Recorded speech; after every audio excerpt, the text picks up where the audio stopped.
Friends, let's get started again. There is more. Oh, there is much, much more. I won't embarrass you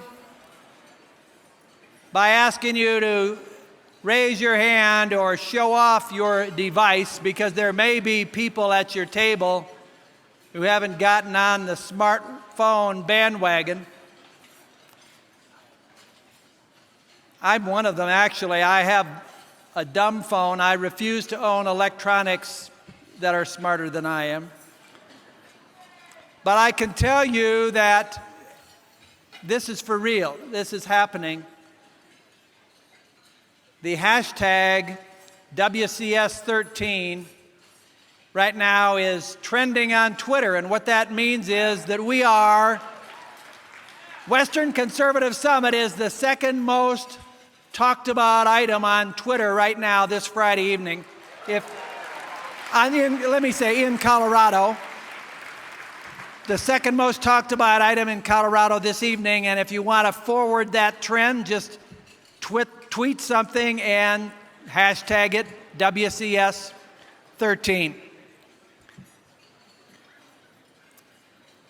So how cool is the congressman that is going to introduce our next speaker? When he spoke at Colorado Christian University this spring as a guest for our award-winning Students for Israel chapter, when I say award-winning, I mean there were 5 colleges and universities in the country, just 5, that received the National Activist Award from the Organization for Our Country's Friendship with the State of Israel, AIPAC. The National Activist Award went to CCU and 4 other much larger, none of them Christian schools. Cory Gardner was there to speak for our Students for Israel chapter, this congressman that we'll meet in a moment. We gave him a gift of that necktie that you may see around the room and which can be yours at the Centennial Institute booth. It's the 1776 electric blue Centennial Institute signature tie, and so hip is Congressman Gardner, so clearly of a younger generation than yours truly, that he said, "I'll wear the tie on the House floor and tweet a picture of it." So, Congressman, be sure to tweet about tonight's dinner. Here's an American success story of civic engagement. A young lawyer is helping his dad run a small business in the eastern Colorado farming town of Yuma, and he thinks it would be interesting to work for a congressman. And as that experience unfolds for him, he can imagine himself in public office, and he becomes a member of the State House of Representatives. And then in the year 2010, he rode the Tea Party wave like a lot of us were riding with Western Conservative Summit 2010, when we said, right turn, right now. And Cory Gardner was elected, upsetting the Democrat incumbent of Colorado's 4th Congressional District, and is today representing Colorado's Eastern Plains, a huge, sprawling district that he'll tell us about in a moment. For the purpose of a brief report on his work in Congress and then introducing our next featured speaker, please welcome the Honorable Congressman Cory Gardner. Thank you. Well, good evening, Western Conservatives. How's everybody doing? What a great evening it has been. And I got to tell you, when you hear Senator Bill Armstrong speak, he's still got it. You got one more in you, sir? 2014's looking good. And thank you to John Andrews for your leadership at the Centennial Institute. This is a truly incredible evening, because tonight, tomorrow, Sunday, Colorado is the epicenter of freedom in this country, and we should all celebrate the fact that we're here tonight. Earlier this evening, we heard, as John Andrews spoke, that the invitations to the governor of Illinois, the governor of New York, the governor of California went unanswered. I come here with a message tonight from Governor Hickenlooper, who said he was invited, but he couldn't decide on whether he should attend. However, he did say that he would let the next governor decide. We have some incredible work ahead of us. Incredible work to make sure that people like Mike Kaufman get reelected in Congress in 2014. To make sure that we send people like Scott Tipton, Doug Lamborn back to Congress, retaining the House majority. But it's more than that. If we look at what happened to this country over 200 years ago, when people came to this nation to look for a better way of life, when they came here because they were wealthy, because they were poor, they were looking for work, they were looking for a better way. Some brought children, some came alone, but they were all looking for one thing. And we heard it in the singers tonight. We heard it in the songs and the speeches. We heard it from Governor Walker. They were looking for freedom. They were looking for liberty. They were looking for a nation that promised greatness and a brighter future and an opportunity to succeed. If we get government out the way and let America work, we know we can once again restore the greatness of this nation.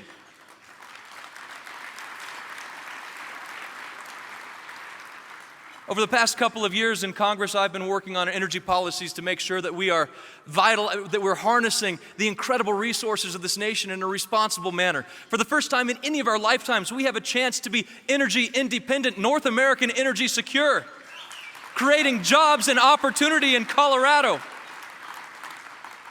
And we can do it while securing the world too, because people know that when we produce our own energy in our own backyards, then we take away the opportunity for nations like Iran to sell their oil around the globe. And when we take away their ability to sell oil, we protect our friends, our allies, like Israel, and our sanctions begin to work. It's because of energy production that's taking place just down the road in this country that we can see that happen. And I hope tonight we'll leave here and we'll leave this summit even more excited about the opportunities that we have. We continue to stand up for our constitutional rights. We can continue to stand up for opportunity for the next generation. And the president has said that what has challenged this country, whether it's the IRS wondering what prayer we said tonight, whether it's 4 brave Americans who lost their lives in Benghazi, whether it's phone tapping at the Associated Press, he said these are phony scandals. But you know what? Because we have the president's attention, because just the other day he started giving a speech where he pivoted back to the economy. This guy pivots more than Bill Clinton at a beauty contest. He pivoted back to the economy because he knows the direction that he has chosen is failing, whether it's the takeover of healthcare, whether it's higher taxes, more regulations. But the problem is you cannot make good economic policy by simply rearranging the paragraphs of the same speech. We need new ideas. We need new leadership. And I believe tonight the president is listening. And I actually mean that. Could you turn your cell phones off? The president is actually listening tonight. Yeah, you turn that cell phone off. That's right. That's right. We face a brighter future, though, I believe, because of the work that's being done in this room. The work by so many of you who tirelessly make phone calls, who get behind candidates who stand for the values of conservatives, who stand for freedom and opportunity, who stand for a better way of life. And in 2014, we have to get that message out. That it's not about caring for the budget because we just want to show some charts and graphs. It's not just talking about the health care bill because it's bad for business. But we share with the minimum wage worker. We share with the poorest amongst us. We share with the most vulnerable in our society that our ideas work to bring them opportunity, to lift them up, to give them hope for the next generation. And tonight we are joined by somebody who represents the greatest values of our nation. The energy, the enthusiasm, the excitement of the next generation of great leaders in this nation. Somebody who hails from the great Rocky Mountain state of Utah. Somebody to our neighbor in the West who understands what it's like to come to a nation with a family who pursued dreams and hopes. Somebody who understands what it's like to pursue energy independence, who believes not to become a burden on society, but to become somebody who pays society back and lifts everyone up in the process. She's with us tonight, the mayor of a small town in Utah. It's an incredible honor to introduce her, the next member of Congress from the 4th Congressional District of Utah. Mia Love, please help me welcome her.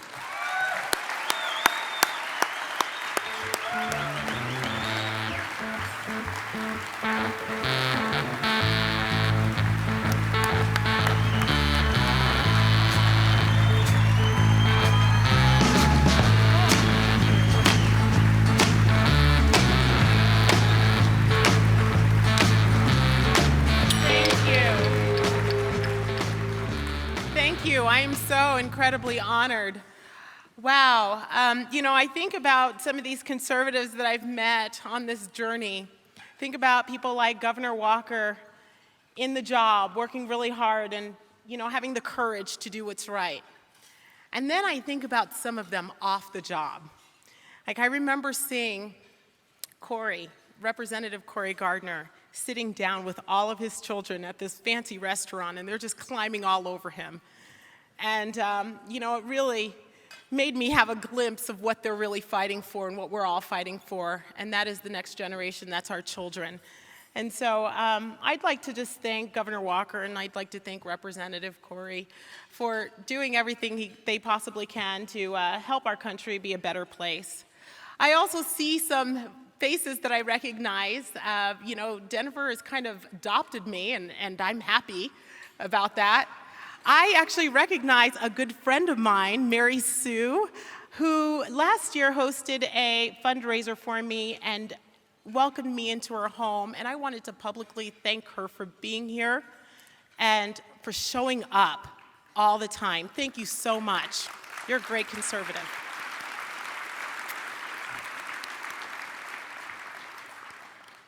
I've often said that it is us, the people on the ground level, that's going to heal this nation, not Washington. And I still believe that. My parents immigrated to the United States with $10 in their pockets, and the hope that the America that they'd heard about really did exist. They pinched every penny. They scrubbed toilets. They were able to provide the necessities for all of our needs. As a matter of fact, they were able to send all 3 of their children, first generation college students.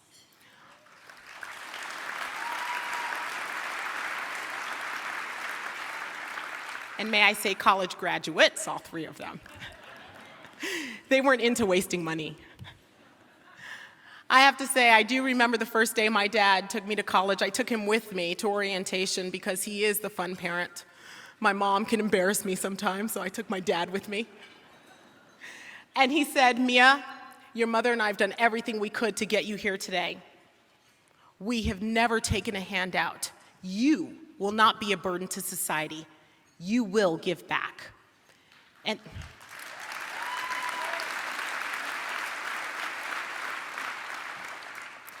my father's advice has stuck with me throughout my life and has also just been a vehicle through my life. As I prepared to speak to you today, I thought about that message that my father gave me and what it really meant. It meant to be self-reliant, to be independent. He was trying to build a strong character so that I could care for myself, care for a family, then go on to care for a community and serve in a city. And one day, maybe, he would look back at me and he would say, you know what, she was listening to what I was saying. My husband, I don't speak about him often, but I have to tell you, he's the driving force behind what I do. He is helping me in making sure we pick up where my dad left off and teaching our children that the world does not revolve around them, that they're going to have to give back one day. It's interesting because as a kid, I didn't say that I wanted to grow up and be a politician. It was more like, I want to be on Broadway, or I want to have a castle someday, or something like that. But I have to tell you, I do take great pride in teaching my children. and I do take great pride in letting my father know that I heard him loud and clear.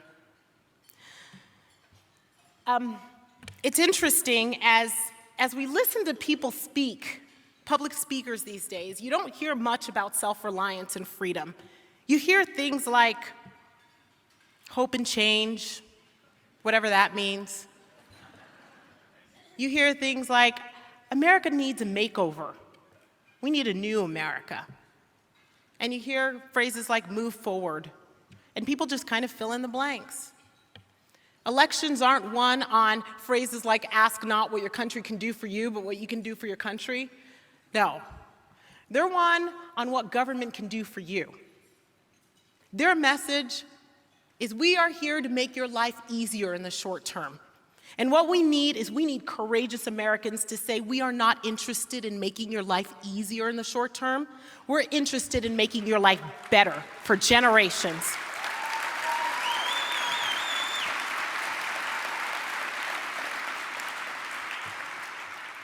I know my parents, your parents, maybe you or your ancestors did not come to the United States of America for easier.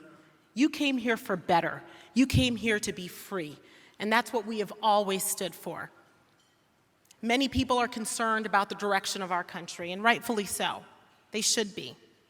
But I encourage you, please do not give up hope. Our best days lie ahead of us. There are some things we need to do. We need to rebuild that American spirit and that American character. We need to make sure that our grassroots becomes engaged, that people are not just going out and knocking on doors, but they're engaging and they're telling their stories.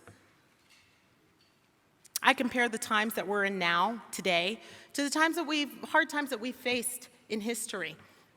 And I can't help but to think that we've been here before. We've come through, we've struggled, and we've always come through because we strive for more and we strive for better. Our American history is not about easy. It's not about gliding through. It's about who you are when things are tough. I can tell you right now, it's easy to be a mayor when things are easy, when things are going well, when the sun is shining. But you know what someone is made of when the economy crashes, when there are floods and fire, and you're out in the mud. It's who you are when the tough things happen. General George Patton was right when he said the test of success is not what you do when you're at the top. It's how high you bounce when you hit bottom. That's our character. If you think about it, I remember hearing this story from about a boat. It was during the Carter administration, or right after the Carter administration, when things were going really bad and the economy was crashing, and America didn't really have the brightest light at that time. It was a story about this boat, the USS Midway. And as the USS Midway was patrolling the South China Seas, they came across this small boat, crammed full of refugees. I mean, the boat was leaking. It was clear that they weren't going to make it. And so the USS Midway launched a rescue ship, a rescue boat out there to try and save them, bring them aboard the aircraft carrier and to safety. And as the ship got closer, there was one refugee man that zeroed in on this young American sailor, and he called out to him. He said, "Hello, American sailor. Hello, freedom man." The reason why I tell you that story is although our light has dimmed, we have always remained that shining city upon a hill, a nation conceived in liberty, that people would risk their lives all over the world to come to. And I believe that that's still true today. Yes, we're facing some tough times, but I'm confident that America will bounce back just as we always have, just as we've always done. On our road to independence, remember, we fought off the greatest military force at that time, the British Empire. We did so again during the War of 1812. We were able to end the atrocities of slavery. This nation did that. And when Nazism threatened the world, they looked to us and we led the charge. And we did it again by ending communism, by winning the Cold War. America's might isn't great because of the military might. It's great because of the American might. It's great because we believe in things like fiscal discipline, limited government, personal responsibility, and most of all, freedom. That's who we are. That's what we've always believed in. I believe, as did our founding fathers, that people can manage their lives better than intellectual elites in Washington.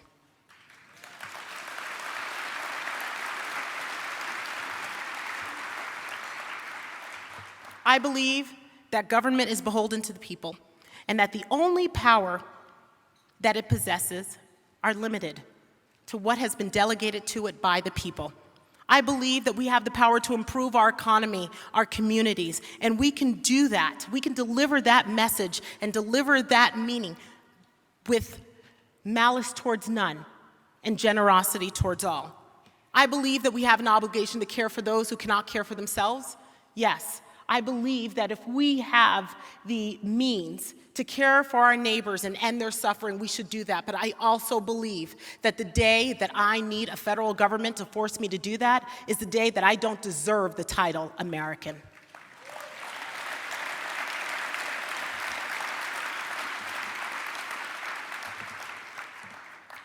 There's much work to do.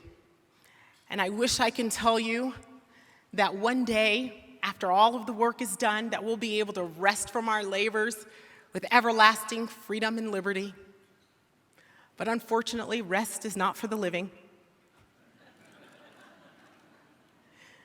Rest is not for the living because freedom is always fragile. As Abraham Lincoln stated in his Gettysburg Address, it is for us, the living, rather to be dedicated here to the unfinished work which they who have fought here have thus so far nobly advanced. It is rather for us to be here dedicated to the great task remaining before us, that those honored dead, we take increased devotion to that cause for which they gave the last full measure of devotion. That we are here highly resolved that the dead shall not have died in vain, that this nation, under God, shall have new birth of freedom, and that government of the people, by the people, for the people, shall not perish on the earth.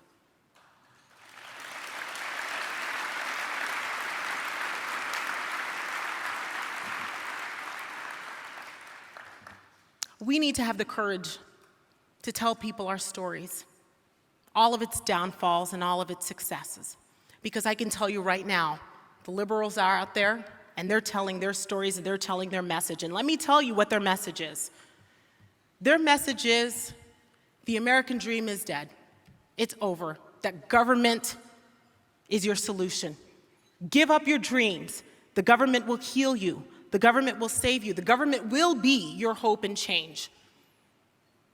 If you are poor, if you are of a different color, or if you're female, the deck is stacked, you have no chance, and conservatives are the enemy. And unfortunately, too many people are listening to that message. So what will you say? Here's what I will say. Not just with my words, but with my life. I will show them that the American dream lives on. I will show them that the American dream is not dead. I will tell them that they can come here with $10 in their pockets with no one to do it for them. The government is not your salvation. I will say, look at my parents and know the American dream lives. Look at me and know that that can mean you. Hard work, education, and thrift will take you far beyond what any government program can ever promise.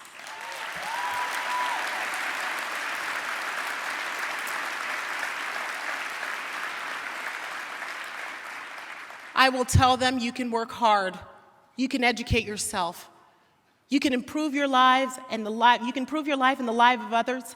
And when you deliver your child to the university, you will look her in the eye and you will say, you will give back.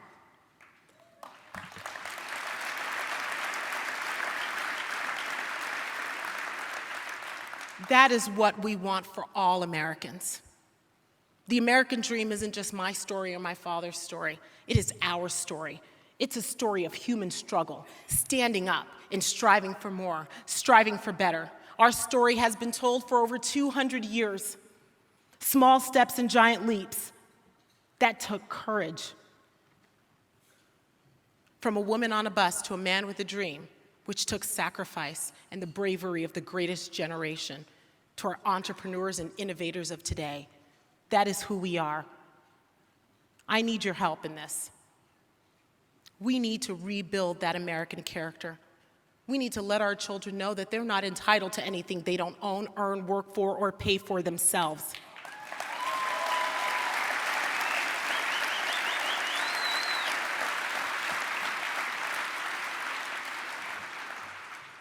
Let us teach them about that American sailor, about the American patriot, so that as they walk these blessed lands, that people will look to them and say, "Hello, American patriot.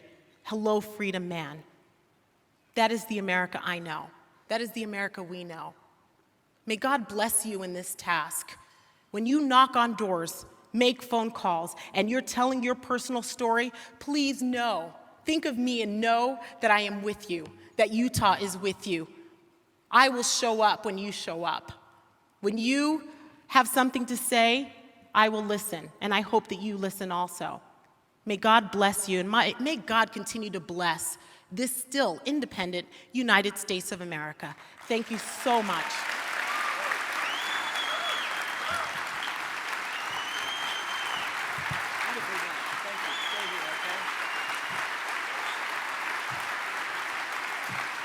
Mia Love, Mayor Mia Love. Maybe something more than mayor. How about Congresswoman? It sounds pretty good to me.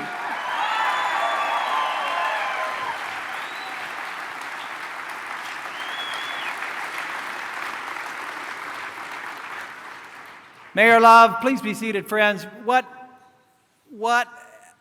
a standard you set, what an example set by your family and yourself. You've touched our hearts with the personal testimony that you've given us tonight, which reaches beyond a personal testimony to a vision for what America has been and again can be if we all work together. This is why we've climbed to the summit again this summer for the fourth year, to be at the Western Conservative Summit, to have that long view from the top of the challenges that we face. Now, I have to say, Mayor Love, Centennial Institute and Colorado Christian University and the Western Conservative Summit, we don't take sides between political parties or between candidates. But our illustrator, Ben Hummel, if he had his way, he would want the Mia Love portrait to hang in a U.S. House of Representatives office down the hall from Cory Gardner and Mike Kaufman and Scott Tipton and Doug Lamborn.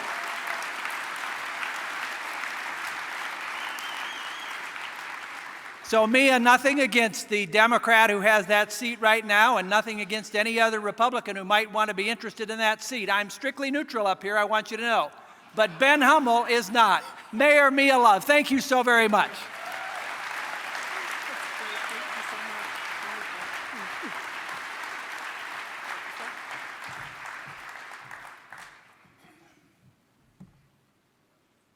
In your program, take a moment when the light is better and when you're not riveted upon my every word from the podium,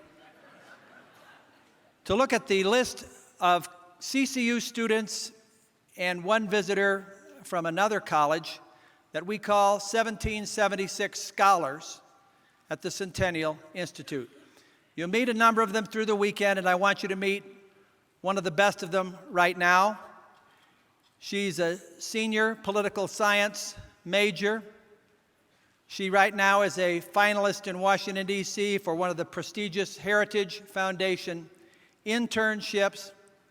She's been a shining light as she's helped us in the Centennial Institute office this school year before she went out to D.C. in the summer, and to introduce someone that Summiteers of last year will fondly remember, and you'll be delighted that he's back, whether you've seen him before or whether you're seeing him for the first time.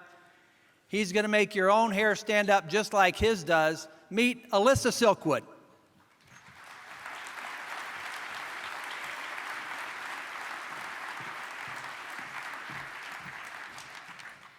We each hope our words inspire action.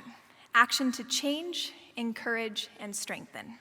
Action to bring back the principles of freedom to the America we love so dearly. Shawn Welcome inspires action through his words. Affecting change by day, he works for POPS, a professional opportunity program for students, to equip the next generation for college and beyond. Much of his time is spent performing slam poetry and teaching others the empowering gift of words, seeing words as an opportunity to bring light to this dark world. Shawn has a talent to put passion, emphasis, and drive behind his words, making the listener continually open their ears a little bit wider. May your ears be opened to hear the words that stir action to move for a brighter future. With over 10 years of professional performing experience, Shawn has spoken for events for Nike, Johnson & Johnson, and countless churches across Central Florida. He currently lives in Orlando with his beautiful wife and 3 children. A personal friend and professional mentor, please put your hands together and help me welcome Mr. Shawn Welcome.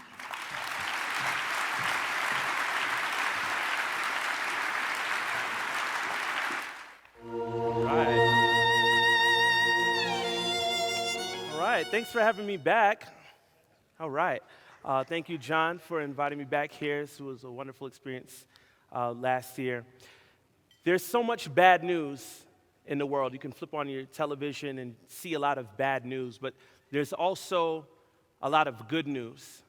And as we begin to focus on a lot of the positive things that are going on, we'll be able to see some of those things begin to manifest. So the name of this poem that I'm going to do for you this evening is called Good News, and it stems from a quote by Galileo who says, "I've become too fondly of the stars to be afraid of the night."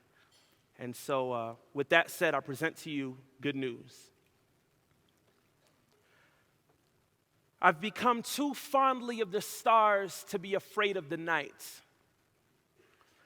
And I don't mind quoting a man who spends his days head back at a 45, gazing at strawberry seeds in the sky, focused on the future and technically the past so much that he forgets his present dangers. See, I'm an optimist. Glass half full of $50 bills, a fun thought, guns fought for 50 stars on an American flag, blood lost, but give me the good news. Give me a taste of that melting pot during the Great Depression and the countless stories of people that pressed through Black Tuesday. This is no cartoon. This is real life, and if you live, it will shake you, but consider yourself salt and be thankful for the shaker. Just declare, I've been put here to give the world flavor. That's food for thought. We all have a little spark that has the potential of becoming a bonfire. Let's set this world ablaze. Rainy days look like a starving garden's buffet. I want to play outside. All I need is street lights and the bright side of the moon. Poetry is the aftermath of natural and unnatural disasters. It doesn't heal broken bones. It simply x-rays them. It exposes current conditions and creates catalysts for change. Perspective is everything. Listen. The tale of the hunt will always glorify the hunter until the lion writes his own history. Are you ready to rewrite yours? This is more than just common quotes. I'm talking about living in the kind of freedom that provokes slavery to jealousy. Charged with heresy, Galileo was almost burned at the stake for his heliocentric theory. Claiming that the sun was the center of the universe, inversely, they burned his books and kept his body locked away. But give me the good news. He became too fondly of the stars to be afraid of the night. You know, they killed Jesus of Nazareth for claiming he was the Son, something like the center of the universe, and nothing compares to the scent of Roman torture. But give me the good news. Give me Sunday morning in an empty tomb. Freedom has a new day, and it ain't cliche if it's true. Sunlight never ceases in the hearts of those whose chambers aren't closed to the idea that there's hope for America. Adjust the telescope, focus on the good news. This is freedom. Let every vocal cord like wind chimes respond to the windstorm. Let us sing a new song. A new day is on the rise, as brilliant as broken crystal pressed against the black canvas of a moonlit sky. A new day is on the rise, as brilliant as broken crystal pressed against the black canvas of a moonlit sky. Thank you. Yeah.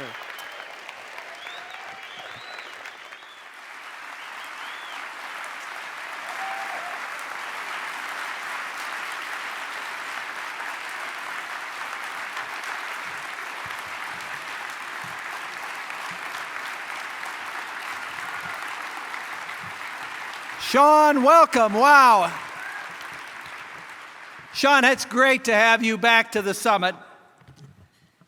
And I loved that when everybody, if we can get him to work up another one, shall we have him again before we adjourn? Actually, I wrote a couple of those this afternoon up in my room when I was waiting for the program to start, but I wouldn't want to upstage him, so I'm letting Shawn Welcome have the glory tonight. Well, for some, what has been an informative, inspiring, motivational, unifying, challenging evening and a time of good food and fellowship together, you'll be ready to conclude. For others, we have evening activities that continue as we conclude here. We've placed a big emphasis this year on a youth wave. One of the clear messages of 2012 elections was that those of us who believe in liberty and limited government and free enterprise and America's moral and spiritual heritage have got our work cut out for us to pass this along to our fellow Americans under 30 of the coming generation.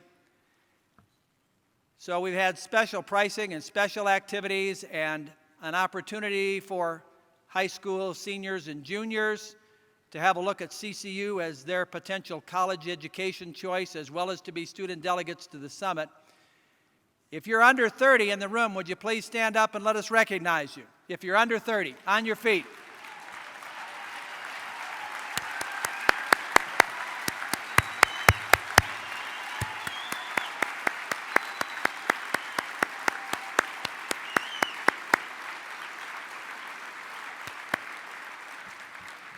Look at that. That's great. It's not a majority yet, but we are coming. We are on a roll. We're moving the right direction. So all of you teens and 20-somethings, there are activities for you this evening. There are parties to which the over 30s are not invited. Jonathan Feiner, another of our 1776 scholars, a recent 2013 CCU graduate who has coordinated the Youth Wave effort in our office this summer, will see all of you at the head of the escalators, the top of the escalator right here on the 3rd floor that would take you back down to the lobby in the next few minutes and head you off to different activities. Also, we have, again this year, because it was so well received last year, what we call the right movies. Some of you took in one of our workshops this afternoon called Talking Back to Hollywood, where people associated with producing or even performing in several of these movies talked about what they're trying to do, the power of video, the power of film, and the ability, still in a free society, to crack into the left liberal secular monopoly that is Hollywood and big media. We're going to screen 3 powerful documentaries in the mineral breakout rooms down to your left in the main corridor past the escalators where you registered this afternoon and where this afternoon's breakout sessions were. The page 31, I believe, of your program, let me just read it to you, gives you the location and titles of those movies.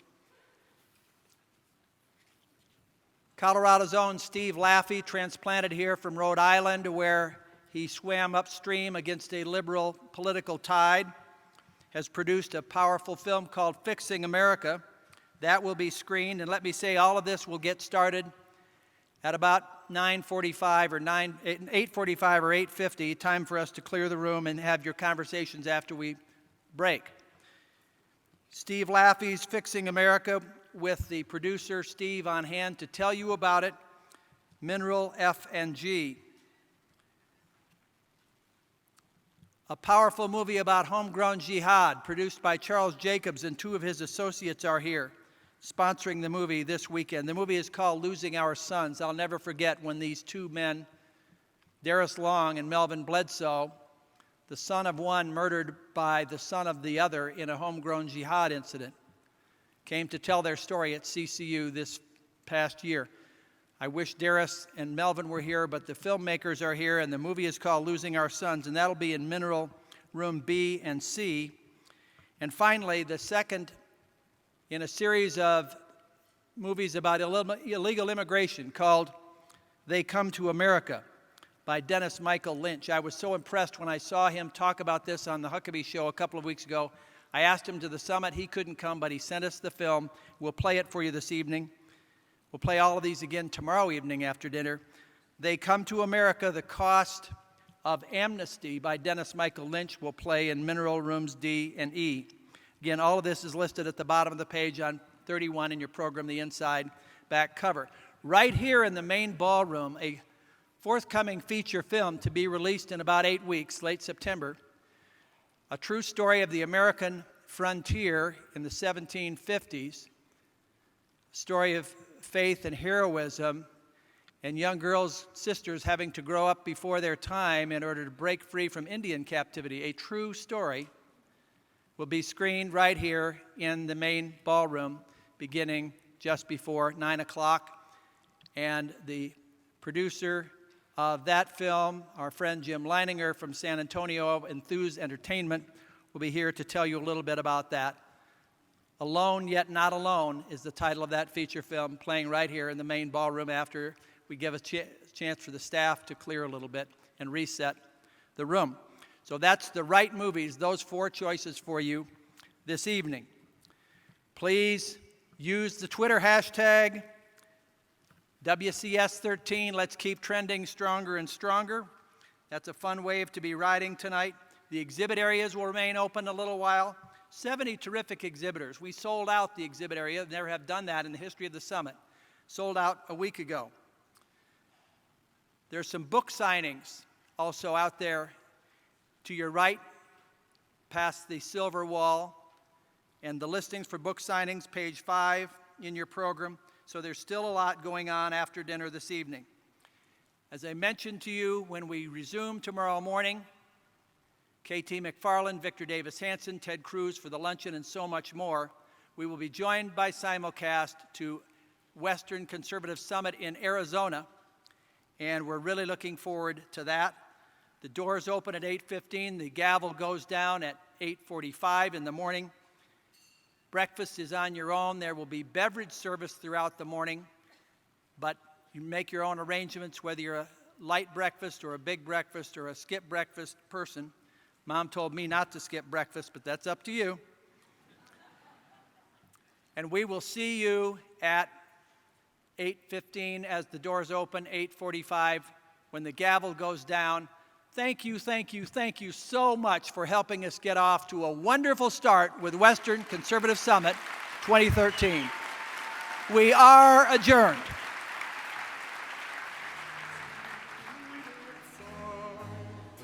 Jetzt ist der Tag des Herrn, der Heiland Geist euch Leib und Geist mit Glaubensgaben rüsten. Auf